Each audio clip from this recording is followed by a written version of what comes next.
We've got to fix that. I started with leave-in gel made with flax seeds, and this is how it went. I tried again, and it came out nicely this time. Then I strained it to remove the flax seeds, and I came up with a really nice gel that I use as a leave-in in the shower, and I put WetLine Xtreme gel in the shower also. If you don't know what the extreme hair gel is, this is what it looks like. And now I'm going to apply mousse.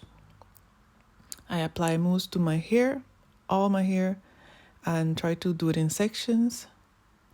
Eventually I start to make smaller sections so the curls can form better.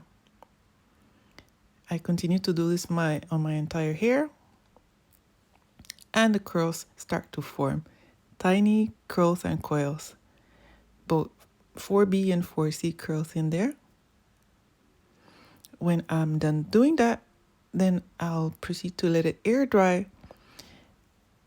It was taking forever though because my hair has gel in it. So since it was taking long to dry, I decided to do a little makeup on my face. And this is what it looks like afterwards. Still wet, so I decided to use my bonnet attachment to dry it a little bit, and afterwards I use my concentration nozzle to stretch it.